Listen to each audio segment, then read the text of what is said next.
ఇలాంటి పరిస్థితుల్లో local body elections జరగబోతూ ఉన్నాయి. ఇక్కడ జాగ్రత్తగా చూసుకోండి. చంద్రబాబు నాయుడు గారు ఒక విలన్. లోకల్ బాడీ ఎలక్షన్ సరిగ్గా జరగనీడు, పోలీసులను పెడతాడు, దౌర్జన్యం చేస్తాడు, బెదిరిస్తాడు, ప్రలోభాలు పెడతాడు, ఎన్నికలలో దుర్మార్గంగా గెలిచే ప్రయత్నం చేస్తాడు. ఎస్, చేస్తాడు. కానీ అందరూ గుర్తుపెట్టుకోండి, ప్రజలు మనకు సపోర్ట్గా ఉన్నారనేది మాత్రం ఖచ్చితంగా గుర్తుపెట్టుకోండి. ఎన్నికలు ఖచ్చితంగా జరిగించండి. అన్ని రకాలుగా మీకు పార్టీ సపోర్ట్గా ఉంటుంది. వేనన్న సపోర్ట్గా ఉంటాడు, జగనన్న సపోర్ట్గా ఉంటాడు, వైఎస్ఆర్ కాంగ్రెస్ పార్టీ సపోర్ట్గా ఉంటాడు.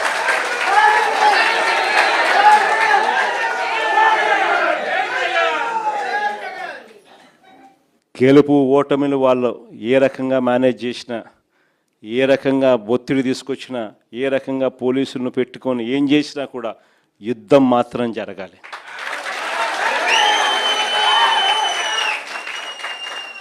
ఒకవేళ వీళ్ళను పోలీసులను దుర్వినియోగం చేసి ఆ చిన్న చిన్న స్థానాల్లో సైతం గెలిచడం కోసం కానీ వాళ్ళు దుర్మార్గాలు చేస్తే మాత్రం ఈ కసి రేపొద్దున జరగబోయే ఎన్నికల్లో చంద్రబాబు నాయుడు గారి పునాదులు కూడా కదిలే విధంగా కసి పెరుగుతుందని మాత్రం గుర్తుపెట్టుకుంది.